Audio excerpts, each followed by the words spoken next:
नमस्कार दोस्तों, आज हम हिंदी साहित्य के एक और अनमोल रत्न मुंशी प्रेमचंद की कहानी पूस की रात की बात करेंगे।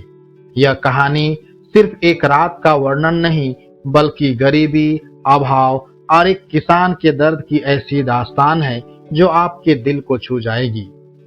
यह दिखाती है कि कैसे कड़ाके की ठंड एक गरीब के लिए मौत का पैगाम बन जाती है और वह अपने जीवन में एक छोटा सा आराम पाने के लिए क्या कुछ नहीं कर बैठता। कहानी का मुख्य पात्र हल्कू नाम का एक गरीब किसान है जो अपनी पत्नी मुन्नी और एक पालतू कुत्ते जबरा के साथ रहता है। उसने अपनी फसल से ज्यादातर कमाई लगान चुकाने में गंवा दी थी। जब उसे कंबल खरीदने की जरूरत थी तो उसकी पत्नी मुन्नी ने 3 रुपये जोड़े थे, लेकिन वे भी साहूकार को देने पड़ गए। हल्कू के पास अब ठंड से बचने के लिए कंबल नहीं था और उसे कड़ाके की ठंड में अपने खेत की रखवाली करने जाना था। रात हो जाती है, पूस का महीना है और ठंड अपने चरम पर है। हल्कू अपने खेत के पास एक छोटी सी झोपड़ी में सो रहा है। उसने अपने कुत्ते को भी अपने पास सुला रखा है। रात इतनी ठंडी है कि उसकी हड्डियां तक जमने लगती है। वह ठंड से कांप रहा है और लाख कोशिश के बावजूद सो नहीं पा रहा। आधी रात को अचानक कुत्तों के भौंकने की आवाज आती है। हल्कू समझ जाता है कि नीलगायों का झुंड खेत में आ गया है।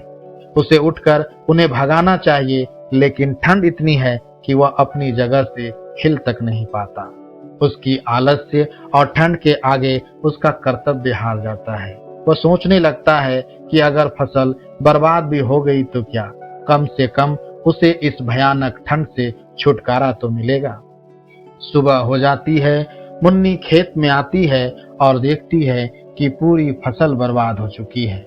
वह रोने लगती है और हल्कू पर गुस्सा होती है, लेकिन हल्कू के चेहरे पर कोई दुख नहीं है।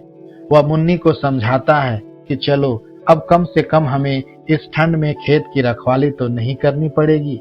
इस बात से मुन्नी को भी थोड़ी राहत मिलती है। कहानी का अंत चौंकाने वाला है। जहां एक तरफ एक किसान अपनी मेहनत से उगाई फसल को खोकर दुखी होना चाहिए, वहीं हल्कू खुश है क्योंकि अब उसे पूस की उस ठंडी रात में बाहर नहीं सोना पड़ेगा। यह कहानी हमें बताती है कि गरीबी इंसान को इतना लाचार बना देती है कि वह अपने सबसे बड़े नुकसान को भी एक राहत की तरह देखता है। दोस्तों, आपको यह कहानी कैसी लगी? क्या आपने कभी किसी गरीब के इस दर्द को महसूस किया है? अपने विचार कमेंट्स में जरूर साझा करें। मिलते हैं फिर एक नई वीडियो के साथ, तब तक के लिए नमस्कार।